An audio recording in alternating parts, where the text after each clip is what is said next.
Assalamualaikum warahmatullahi wabarakatuh. Perkenalkan, saya Cindy Widya Kurnia Febrianti, NIM 2020A1H090, mewakili teman-teman saya untuk mempresentasikan hasil diskusi kami, yaitu tentang perspektif global dilihat dalam sudut ilmu-ilmu sosial dan ilmu-ilmu yang terkait. Yang pertama, perspektif global dilihat dalam konteks geografi. Perspektif global dalam konteks geografi, ilmu keruangan yang mengkaji berbagai fenomena dalam konteks keruangannya. Ruang yang dikonsepkan dalam geografi yaitu permukaan bumi yang 3 dimensi terdiri atas muka bumi yang berupa darat, perairan serta kolam udara di atasnya. Ruang permukaan bumi secara bertahap, ukuran dan jaraknya mulai dari tingkat lokal, regional, sampai ke tingkat global. Oleh karena itu, perspektif global adalah perspektif keruangan yang bertahap dari perspektif lokal, regional, sampai ke perspektif global. Adapun contoh-contohnya yaitu perkembangan suatu tempat atau lokal akibat pertambahan penduduk, sosial ekonomi, budaya berkembang luas bersambung dengan kota. Kota bertambah penduduknya akibat urbanisasi atau perpindahan penduduk dari desa ke kota, perluasan kawasan kota, dan perubahan cara hidup sebagai orang kota. Contoh yang kedua, pengamatan perkembangan keruangan atau tempat yang lebih luas atau regional, kawasan regional Asia Tenggara, Asia Selatan, Asia Timur, Asia Barat, dan seterusnya. Kawasan tersebut berkembang. Perspektif geografi atau keruangan yang paling luas adalah perspektif global. Dalam bidang geografi, dikenal adanya konsep dasar globalisme dan konsep bumi sebagai planet. Konsep ini mengungkapkan bahwa bumi sebagai planet atau sebagai global berdampak luas terhadap kondisi alamiah dan kondisi kehidupan yang mendunia. Dalam bentuk bumi sebagai globe atau planet, di permukaannya terdapat sifat-sifat yang sama di seluruh dunia dan sekaligus juga terdapat perbedaan. Perspektif global bagi studi geografi tidak asing. Angin, arus, laut, pasang surut, iklim, cuaca, selain ada lingkup lokal dan regional, juga lingkup globalnya. Yang kedua, perspektif global dalam konteks sejarah. Immanuel Kant, abad ke-18, mengungkapkan bahwa sejarah dan geografi merupakan ilmu dui tunggal. Artinya, jika sejarah mempertanyakan suatu peristiwa kapan terjadi, masih belum lengkap jika tidak dipertanyakan di mana tempat kejadiannya. Jadi dimensi waktu dengan ruang atau tempat saling melengkapi. Perspektif sejarah mengacu pada konsep waktu. Perspektif sejarah, suatu peristiwa membawa citra kepada kita tentang suatu pengalaman masa lampau yang dapat dikaji hari ini untuk memprediksi kejadian yang akan datang.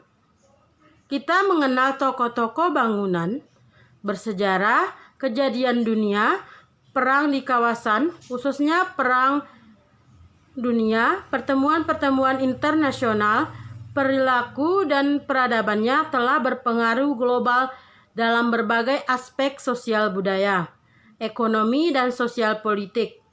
Yang ketiga, perspektif global dalam konteks ekonomi. Ilmu ekonomi menyangkut beberapa aspek yang meliputi: yang pertama, menentukan pilihan; yang kedua, keinginan yang tak terbatas; yang ketiga, persediaan sumber daya alam terbatas, bahkan ada yang langka. Yang keempat, kegunaan alternatif sumber daya. Dan yang kelima, penggunaan hari ini dan hari esok. Dari aspek-aspek tersebut, jelas bahwa perspektif ekonomi terkait waktu, hari ini, dan hari esok.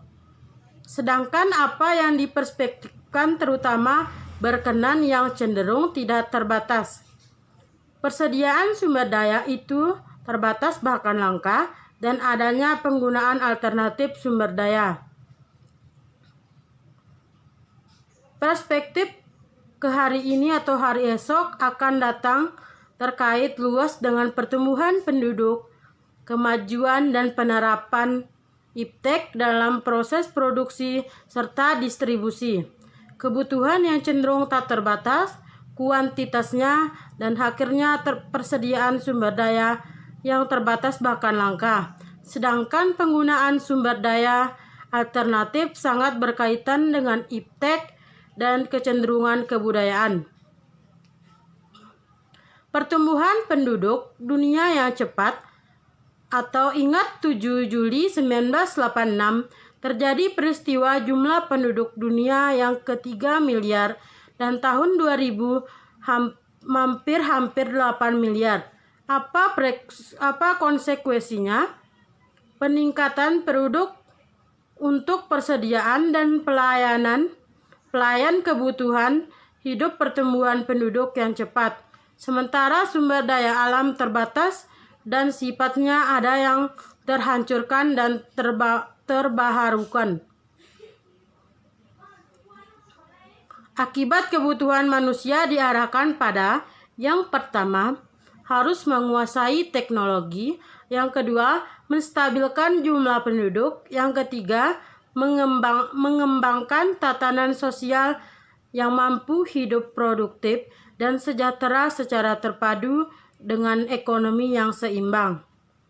Yang keempat, perspektif global dalam konteks sosiologi.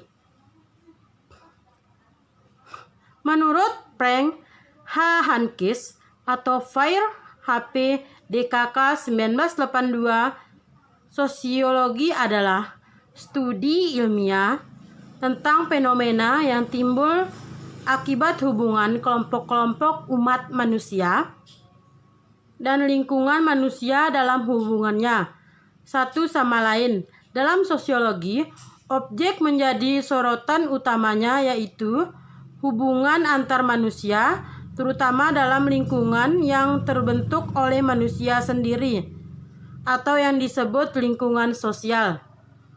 Objek utamanya adalah hubungan antar manusia dalam lingkungan sosial di mana terjadi interaksi sosial yang semakin lama semakin luas dan berkembang. Mulai dari keluarga, teman sepermainan, tetangga, sekampung, sekota, regional, provinsi, sampai ke tingkat global antar bangsa. Motif interaksi sosial sangat beragam dilandasi oleh tujuan tertentu. Contohnya, hubungan antara produsen dan konsumen yang dilandasi oleh motif ekonomi akibat interaksi sosial yang semakin intensif sampai ke tingkat global, menunjukkan perubahan sosial di masyarakat sampai ke proses modernisasi. Dampak kemajuan, penerapan, dan pemanfaatan iptek dalam bidang transportasi dan komunikasi menjadikan interaksi sosial baik secara langsung, misalnya di pasar swalayan, maupun tidak langsung, misalnya online shopping. Ini semakin intensif dan semakin meluas menembus batas-batas lokal, regional, nasional, internasional, sampai global sekalipun. Hal ini tentunya membawa perubahan sosial, kemajuan sosial yang terdampak luas terhadap opini dan kecerdasan, nalar, dan wawasan manusia yang mengalaminya. Pengetahuan, ilmu, dan pengenalan teknologi berdampak luas pada tatanan sosial telah memasuki kehidupan segala lapisan masyarakat secara lokal, regional, bahkan juga global. Contohnya, jenis makanan khas setempat yang telah menyebar ke segala tempat, bahkan juga di mancanegara. Seperti misalnya, makanan khas Indonesia, tempe yang kini terkenal di Jepang. Contoh lainnya, jenis makanan atau kebudayaan lokal atau tradisional yang kini terkenal di segala penjuru dunia, misalnya pencaksilat, gamelan, tarian-tarian Bali, dan sebagainya. Yang kelima, perspektif global dalam konteks antropologi. Definisi antropologi. Antropologi, khususnya antropologi budaya, merupakan studi tentang manusia dengan kebudayaan. Antropologi adalah studi tentang manusia dengan pekerjaannya, lebih menitik beratkan kepada kebudayaan sebagai hasil pengembangan akal pikiran manusia dan perkembangan budaya dengan kebudayaan dalam konteks global. Sudut pandang antropologi terhadap perspektif global berarti mengamati, menghayati, dan memprediksi perkembangan kebudayaan secara menyeluruh yang aspek serta unsur-unsurnya berkaitan satu sama lain, terintegrasi dalam kehidupan umat manusia. Hakikatnya, perkembangan aspek kehidupan apapun mulai dari tingkat lokal sampai ke tingkat global, dasarnya terletak pada budaya dengan kebudayaan yang menjadi milik otentik umat manusia. Jadi kesimpulannya, perspektif global dalam aspek geografi, sejarah, ekonomi, sosiologi, dan antropologi, serta perkembangan internasional, perspektif global dalam berbagai aspek sangat penting bagi kita selaku warga masyarakat. Perspektif keuangan yang bertahap dari perspektif lokal, regional, hingga global berfungsi untuk mengkaji perubahan dalam ruang yang disebut region. Sekian yang dapat saya sampaikan. Wabillahi taufiq wal hidayah. Wassalamualaikum warahmatullahi wabarakatuh.